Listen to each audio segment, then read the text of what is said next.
do Senhor Jesus, eu sou o pastor Gleidson, um dos professores do nosso Instituto Bíblico de Anápolis, o IBA, e estamos aqui para falarmos sobre a capacitação de obreiros, um projeto, é claro, que veio para abençoar você que está aí se candidatando ao ministério eclesiástico, ao episcopado, né, que a Bíblia diz, e também dizer para você da importância que tem esses cursos do IBA. Mas hoje, exclusivamente, eu quero falar para você sobre o ministério do evangelista, tá ok? Nós vamos hoje falar então sobre a capacitação para evangelistas. Já temos aí no ambiente, você já deve ter olhado, o curso para diácono, para presbíteros, né, para evangelistas e também para pastores. Mas nós vamos entender hoje a função principal, as atividades, aquilo para qual o evangelista foi vocacionado. Porque desta forma nós podemos entender qual é de verdade a atividade de um evangelista inserido dentro do corpo de Cristo. Porque se nós desempenharmos o nosso papel como vocacionado, como obreiro, nós podemos estar certos de que não só seremos recompensados pelo nosso Senhor Jesus, como veremos e teremos a mesma alegria em ver a obra de Deus crescendo, a igreja sendo edificada e, claro, nós sermos recompensados através do crescimento da nossa fé, tá bom? Então vamos lá? Fica aí ligadinho, preste bastante atenção, leia o seu material teórico, tá bom? Se você não adquiriu o livro, é claro, você deve adquirir o livro. No livro vai ter uma prova ao final, lá você vai responder as questões acerca do material teórico e também acerca aqui da nossa videoaula que você está aí assistindo. Tá lá? Vamos lá então? Podemos ir? Beleza. Primeira coisa que nós precisamos entender, quais são as características principais de um obreiro, do evangelista? Quais são? Primeiro, gente de confiança. Isso eu sempre inicio em todas as aulas de obreiros, em todos os cursos de capacitação que nós estamos fazendo e gravando, nós vamos sempre falar esse início, gente de confiança. Por quê? Porque de repente você vai dizer o seguinte, olha, eu preciso conquistar a confiança do meu pastor, não é mesmo? É claro que você precisa, só que esse não é o caminho pelo qual, ou o mais importante, para que você seja consagrado ou que você tenha reconhecido esse ministério. A Bíblia diz, acerca da consagração ou separação dos diáconos, que os apóstolos pediram para que a comunidade, para que a igreja separasse homens cheios do Espírito Santo, sabedoria, não é isso? E você consegue ver isso perfeitamente lá em Atos. Agora, nós precisamos entender que a confiança, ela vem, na verdade, da comunidade. Ou seja, a comunidade precisa validar o seu ministério. Então você tem que conquistar a confiança do povo, são dos membros da igreja, da sua comunidade. Eles precisam confiar em você. E não o seu pastor vem junto com a igreja. Quando ele observa que a igreja confia em você, logicamente o seu pastor também vai confiar em você. Então você não tem que apenas obter a confiança do seu pastor, mas sim da igreja, porque é ela quem vai dizer para o seu pastor, olha, esse aqui é o homem que nós queremos que seja o nosso, que nos lidere, que tenha o ministério de evangelista, não é? É isso que nós queremos, tá bom? Segundo, vocacionado e chamado. Nós precisamos então que o obreiro, a evangelista, seja vocacionado para o ministério de evangelista e não para o ministério de presbítero. Por quê? O que é isso? Primeira coisa, qual é a diferença entre vocacionado e chamado? Vejamos, toda a igreja foi chamada, certo?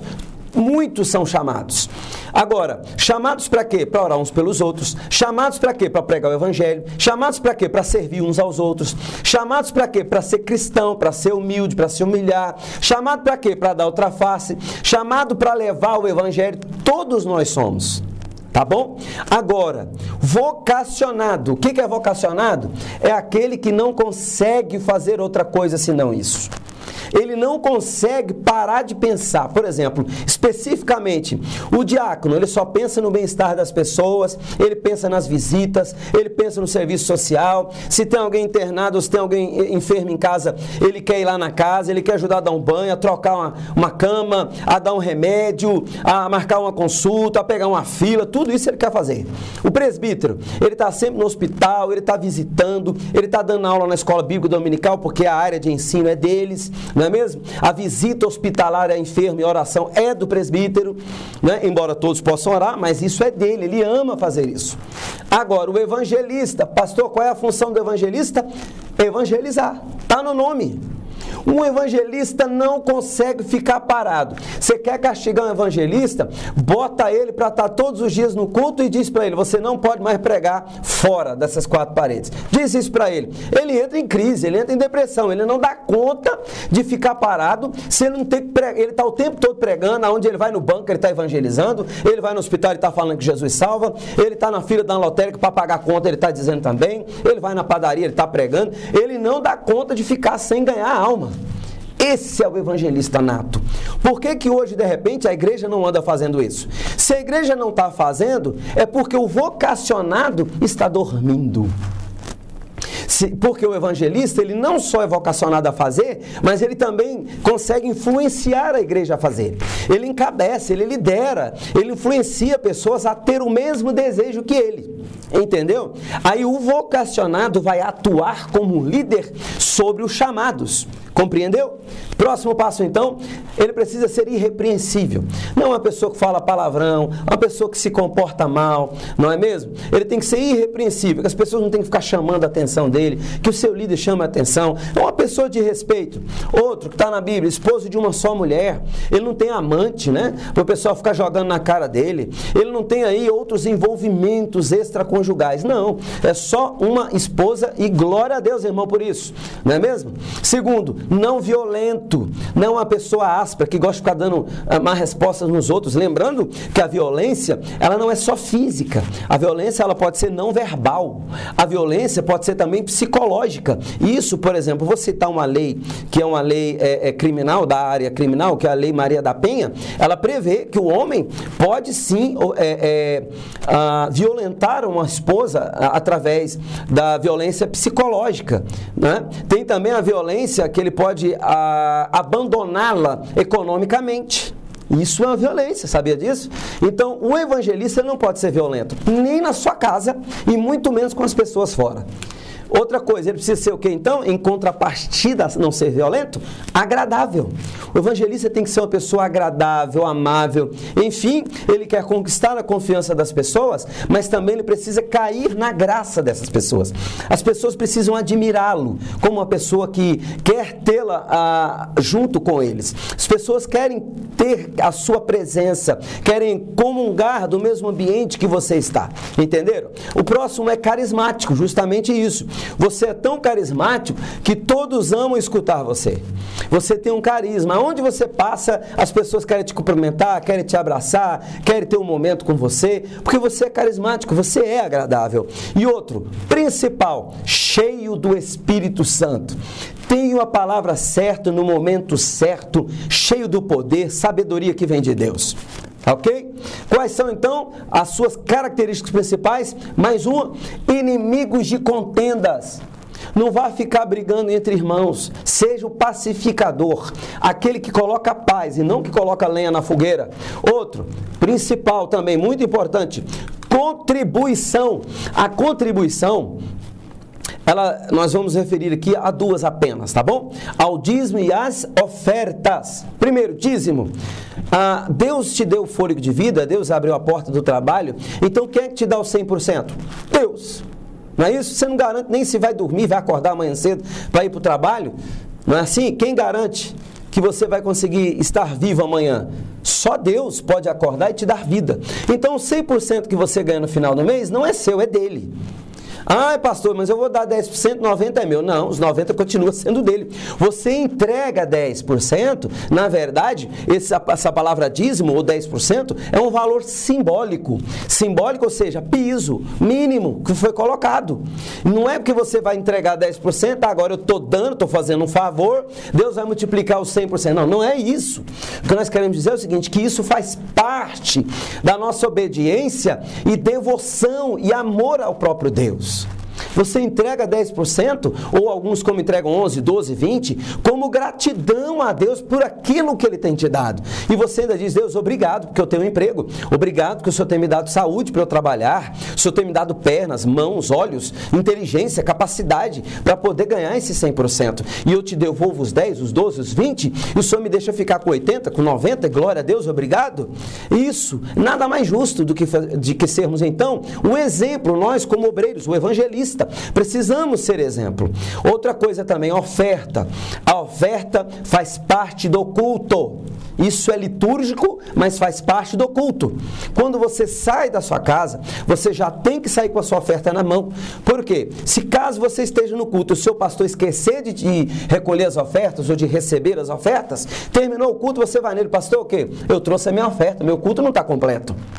Chega no tesoureiro, ó, vim entregar minha oferta. Peraí, o culto não acabou. Eu não entreguei minha oferta, está faltando um pedaço do meu culto. E eu vim cultuar a Deus com a minha oferta. Então você vai ofertar. A oferta faz parte, desde o Antigo Testamento eram oferecidas essas ofertas. E nós precisamos entender que isso é um ato de quê, então? De cultuar Deus. Viu que maravilha? Contribuir é uma dádiva. Se você está ofertando, se você está dizimando, é porque Deus está te dando saúde, está te dando um emprego, está te dando família e condições de você ter o seu arrozinho e o seu feijão para comer. Não é mesmo? Então, glória a Deus por isso. O próximo, apresentação pessoal. Aquele obreiro que anda mal arrumado, né? Misericórdia. Não. Olha só, tá vendo aqui? Terno e gravata. Por que eu estou assim? Porque nós somos um obreiro e nós estamos falando de evangelista da Assembleia de Deus e para evangelistas, ou se você ainda não é você deve ser um candidato, né? Utilizar o terno e a gravata. Isso é uma cultura. Ah, pastor, eu não gosto, isso é arcaico. Deixa eu te falar uma coisa. É pecado usar terno e gravata? Não. É pecado ficar sem o terno e gravata? Também não. Pastor, é pecado sentar em cima do púlpito? Não. É pecado sentar embaixo? Não. Mas agora é o seguinte, não é uma identidade da Assembleia de Deus? Qual é o problema, irmão? Arranca pedaço? Usar terno e gravata? Não. Pergunta um advogado se ele vai numa audiência sem o terno e a gravata. Pergunta um juiz. Pergunta um parlamentar. Pergunta uma autoridade. Pergunta se o médico vai de qualquer jeito ou se ele vai deixar de usar o branco dele. Não vai. Então isso é o quê? Uma cultura. É pecado usar branco, o médico usar branco? Não. Não é? Mas é uma cultura. E se é uma cultura o médico usar branco, qual o problema? Use o branco. O farmacêutico usar branco, qual o problema? Use o branco. Não é assim? Se o magistrado, na hora da audiência, ele precisa usar aquela outorga, aquela capa preta que ele tem que usar, então vamos tirar. Mas ele está errado, ele é obrigado a usar aquilo ou não? É uma tradição. Aquilo tem um simbolismo por trás. Então, meus queridos, deixa eu dizer uma coisa para você. Não perca tempo discutindo com isso. Use o terno, use a gravata, valorize a sua igreja, o seu ministério, preserve a identidade da Assembleia de Deus, Ministério de Anápolis. Use o terno na gravata, cante os hinos da harpa, preserve os seus obreiros no púlpito, sem problema. Explique para as pessoas que isso não tem nada a ver, é só uma questão de identidade e nós vamos preservar isso, irmão. E glória a Deus. Só diga o seguinte, cuidado, se você começar a quebrar demais essas culturas, você pode ter outros problemas advindos e daqui a pouco a Assembleia de Deus não é mais a mesma e você vai sentir falta do passado, tá bom? Próximo, consciência limpa. Não tem mais do que se queixar, as pessoas não vão se queixar de você. Né? Você não deve, quando alguém pregar lá na igreja sobre fidelidade à esposa, você vai ter uma consciência limpa porque você é fiel à esposa. Quando alguém pregar lá de pai que não ama seus filhos, você vai ter a sua consciência limpa porque você ama os seus filhos, porque você cuida dos seus filhos, da sua casa e da sua família. E diga-se de passagem, ó, culto doméstico, no material teórico, leia lá, que você vai se saborear, vamos dizer assim, né? Você vai gostar do conteúdo e ver o quanto o culto doméstico é importante para nós obreiros, não só para nós obreiros, mas como para toda a igreja. Faça isso e você vai ver como isso é bom, tá bom? Então, tenha consciência limpa com relação a vários assuntos que nós obreiros e cristãos devemos seguir, não é mesmo? E agora eu quero fazer algumas considerações. É claro que tudo que eu disse até aqui é muito importante, mas eu quero fazer algumas considerações com você que também julgo muito importantes. A primeira coisa que o evangelista precisa saber: qual é a nossa declaração de fé? Qual é o nosso credo? A Igreja Católica tem um credo, tem ou não tem? O creio em Deus Pai, Todo-Poderoso, não tem aquilo lá? Nós também temos, qualquer religião tem o seu credo. E qual é o nosso então? Em que nós cremos? Primeira coisa, nós cremos que a palavra de Deus é o conteúdo usado pelo Espírito Santo. Para quê? Para nos transformar à sua imagem e semelhança. Você pode olhar isso lá em João capítulo 17, versículo 17. Lá vai estar dizendo isso para você. Depois, nós cremos também que assim é que nós pregamos e ensinamos o livro da Bíblia e buscamos as Escrituras, o que Deus tem a falar sobre vários temas da vida. Então, por quê? Porque nós cremos que a Bíblia, como palavra de Deus, ela é relevante e atualizada a qualquer tempo. Mateus 5,18. Certo? A palavra, ela é inspirada por Deus. E o que ele vai dizer lá em Mateus 28:20, só a parte do versículo? Ensinando-os a estabelecer a tudo o que eu lhes ordenei. O que nós cremos então? Que a palavra é inspirada pelo Espírito Santo, não é mesmo? Nós cremos então que Deus usa essa palavra e ela é tratada acerca de todas as coisas. O que mais que nós cremos? Nós cremos no batismo com o Espírito Santo, cremos ou não? Nos dons espirituais, cremos, não é mesmo? Nós cremos o que mais? Na infabilidade da Bíblia, a palavra inspirada por Deus. Cremos o quê? No batismo do Espírito Santo, no batismo, na remissão de pecados, na morte de Cristo, na morte sacrificial de Cristo.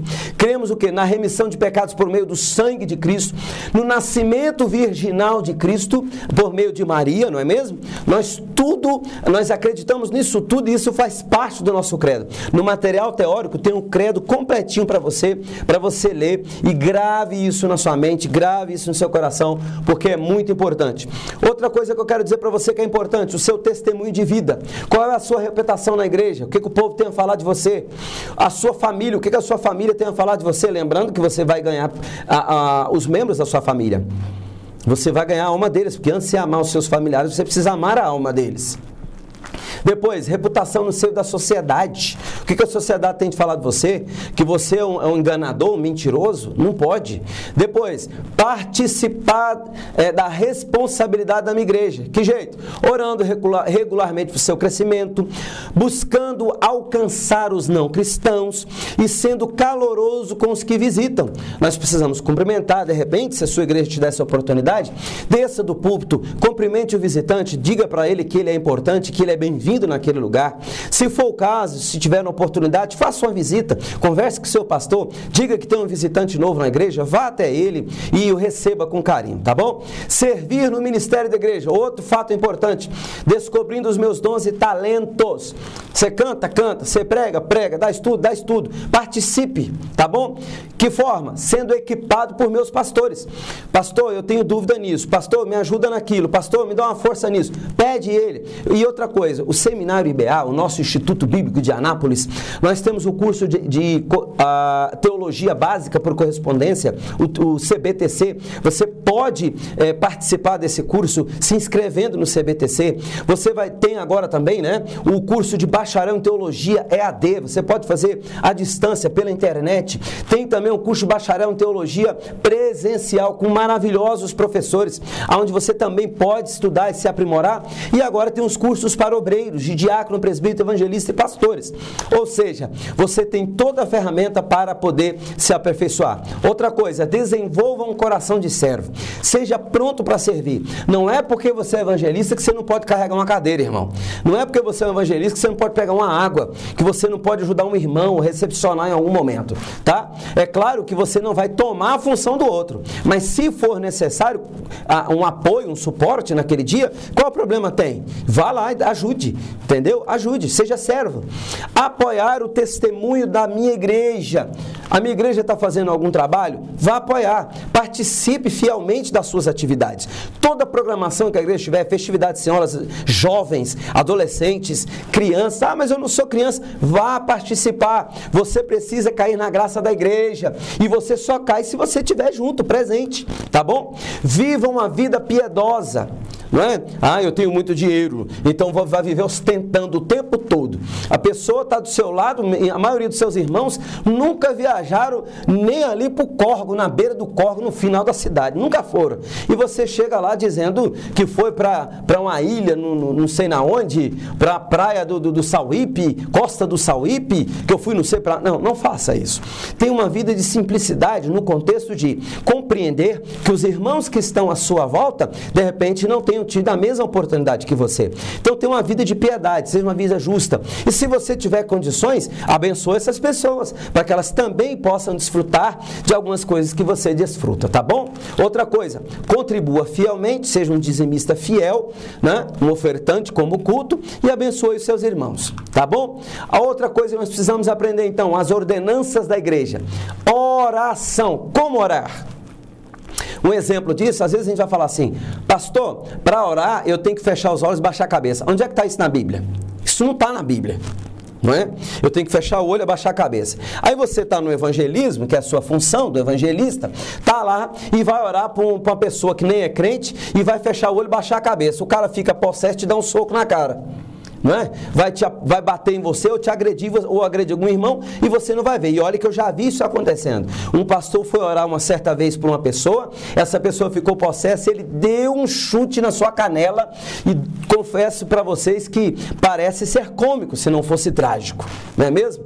Outra coisa, como é que eu devo orar então? Se não é de olho fechado, posso orar de olho aberto? Pode, qual é o problema? Não é mesmo? Se você olhar os judeus ortodoxos, eles olhavam para o alto, de olho aberto, com as mãos estendidas e falavam, olhavam para o céu, dizendo, Deus meu. Era assim que eles oravam. Então, há uma maneira, como é que a Bíblia diz? A Bíblia cita de joelhos.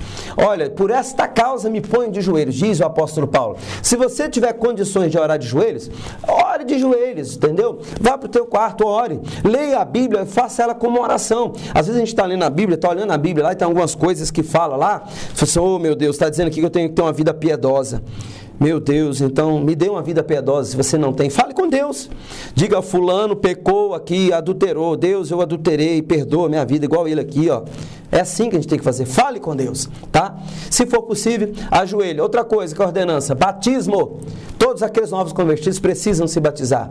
Ceia do Senhor. Depois do batismo, eles têm que fazer o quê? Ceiar. Lembrando que se você não, eu já não estou bem, não vou cear. Você não tem poder ou autoridade ou autonomia para se auto-excluir da ceia. Você não pode fazer isso, tá? Só o seu pastor. Fale com ele e depois você resolve essa situação. Outra coisa, dízimos e ofertas, eu já falei, não é? E congregar também é uma ordenança. Não dá para ficar só em casa assistindo culto pela internet, irmão. Vá para a sua igreja, abraça os irmãos. Calor humano. Senão, como é que você vai amar os irmãos se você não está lá? Não é? Você só está pensando em você. Se você assiste o culto pela internet, como é que você vai poder saber se o irmão está precisando de alguma coisa? Se você não está lá para orar por ele, ouvi-lo. Desempenhe o seu papel, congregue. Outra coisa, obedeça a sua liderança. Se ele diz que o culto é domingo, é escola bíblica dominical, é durante a semana, participe, não falte, entendeu? Não fique em casa, tá bom? Nós vamos então dar continuidade na nossa aula de número 2 e nós vamos aprender mais sobre o ministério evangelista. Deus nos abençoe.